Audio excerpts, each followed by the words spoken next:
Hello everyone, welcome to నాలాండ్స్. నేను మీ మహేష్. ఈరోజు మీ ముందుకి మరో కొత్త ప్రాపర్టీ తీసుకొచ్చాను. సో ఇది లొకేషన్ చూసుకున్నట్టయితే తుర్కీ అంజల్. సో తుర్కీ అంజల్లో ల్యాండ్ మార్క్ వచ్చేసి Veeramani biscuit company. So biscuit company నుంచి ఆల్మోస్ట్ ఒక 200-300 మీటర్స్ డిస్టెన్స్లో ఉంటుంది ప్రాపర్టీ వచ్చేసి.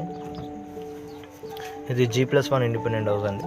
సో మనకు ఎంట్రన్స్లో కార్ పార్కింగ్ ఇచ్చారు. సో ఇది లైట్గా క్రాస్ బిట్ ఉంటుంది, వెస్ట్ ఫేసింగ్.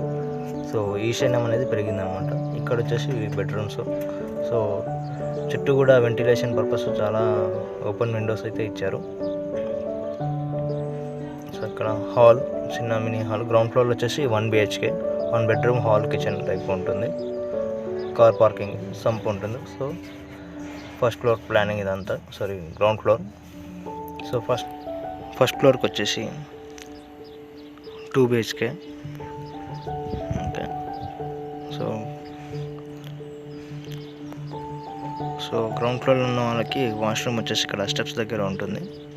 సో ఇక్కడ ఇచ్చారు వాష్రూమ్. సో వాష్ ఏరియా అనుకోవచ్చు. సో స్టెప్స్ అయితే అన్నీ కూడా మార్బల్స్ యూజ్ చేశారు. సరౌండింగ్ లొకాలిటీ ఈ విధంగా ఉంటుంది. సో యాక్చువల్లీ ఇది ఫేసింగ్ వచ్చేసి వెస్ట్ ఫేసింగ్. సైజ్ వచ్చేసి 92 square yards. So main entrance అయితే gate entrance west facing. So ground ఫ్లోర్లో ఉన్న హౌస్ మెయిన్ డోర్ ఎంట్రన్స్ వచ్చేసి north facing.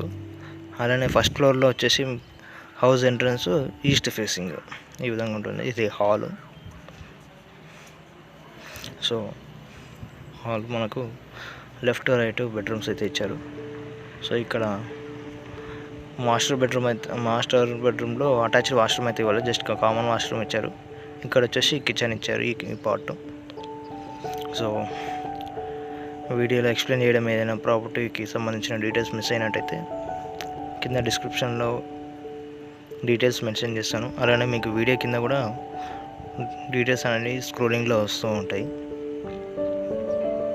Okay, in case ఏమైనా ఎక్స్ప్లెయిన్ చేయడం మిస్ అయినట్టయితే కనుక.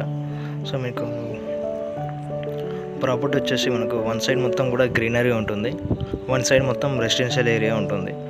సో మనకు హౌస్ వచ్చేసి పీస్ఫుల్గా ఉంటుందండి. లో బడ్జెట్లో, సో తక్కువ బడ్జెట్లో ఈ హౌస్ అనేది కన్స్ట్రక్షన్ చేయడం జరిగింది. జస్ట్ మనకు 55 lakhs చెప్తున్నారు ఓనర్స్ కూడా. సో 55 lakhsలో G+1 ఇండిపెండెంట్ అనేది వస్తుంది మనకు. సో ఇదంతా కూడా కంప్లీట్ గ్రీనరీ. సో మనకు రైట్ సైడ్ పార్ట్ మొత్తం కూడా గ్రీనరీ ఉంటుంది, పొలాలు ఉంటాయి. సో ఇంకా రెసిడెన్షియల్ రిమైనింగ్ ఏరియా వచ్చేసి ఫుల్లీ రెసిడెన్షియల్గా ఉంటుంది. సో మనకు ఒక వైపు చూసినట్టయితే ఈ విధంగా ఉంటుంది, మొత్తం కంప్లీట్ గ్రీనరీ, ఫ్రెష్ ఎయిర్ వస్తుంటుంది. ఇది ఓకే, మీకు బిల్డింగ్ బయట కూడా చూపిస్తాను ఇప్పుడు. సో ఇక్కడ వచ్చేసి మనకు ఫుల్ రెసిడెన్షియల్ ఏరియా అనమాట. ఇక్కడ మనకు ఇదే బిల్డింగ్ వెనుక వచ్చేసి అపార్ట్మెంట్స్ కన్స్ట్రక్షన్ అవుతున్నాయి. ఓకే, సో ఇది వచ్చేసి ఇక్కడ వచ్చేసి అన్ని 25 feet రోడ్స్ ఉన్నాయి. సో ఇంటి ముందు కూడా 25 feet రోడ్ ఉంటుంది. ఈ విధంగా ఉంటుంది సరౌండింగ్ కూడా మొత్తం కంప్లీట్గా. ఓకే, ఇంకా ఇలాంటి మరిన్ని ప్రాపర్టీస్ చూడాలనుకున్నా సరే, మీ ప్రాపర్టీని సేలింగ్లో పెట్టాలనుకున్నా సరే నా ఛానల్ సబ్స్క్రైబ్ చేసుకోండి. అలానే డిస్క్రిప్షన్లో నా కాంటాక్ట్ డీటెయిల్స్ ఉంటుంది, అప్రోచ్ అవ్వండి. సో లో బడ్జెట్లోనే. సో అలానే ఓపెన్ ప్లాట్స్ కానీ, independent houses, form houses, agriculture lands, ఇంకా వేరే ఏవైనా సరే ఇన్వెస్ట్మెంట్ చేయాలనుకున్నా సరే నా ఛానల్ని సబ్స్క్రైబ్ చేసుకోండి, అప్రోచ్ అవ్వండి. సో ఇదంతా కూడా ఓవర్ వ్యూ అండి. సో బిల్డింగ్ పైన నుంచి చూస్తే ఈ విధంగా ఉంటుంది, కంప్లీట్గా గ్రీనరీ ఉంది మనకు వన్ సైడ్ వచ్చేసి ఫుల్లీ రెసిడెన్షియల్. సో ఈ హౌస్కి పక్కన ఇంకొక ప్లాట్ కూడా ఉంటుంది. సో ఇది డెడ్ ఎండ్ అయితే ఏం కాదు. సో ఈ టెర్రస్ మీద డిజైన్ అయితే ఈ విధంగా చేశారు. సో చిన్న డైనింగ్ సెక్షన్ టైప్ కూడా, ఏమైనా ఈవెంట్ చేసుకున్నా, పార్టీ చేసుకున్నా సరే ఈ విధంగా ఉండడానికి. ఇది వచ్చేసి ఇంటి ముందు రోడ్ అండి. సో ఈ రోడ్ అనేది ఫినిష్ చేస్తారు వర్క్ అనేది. Thank you for watching.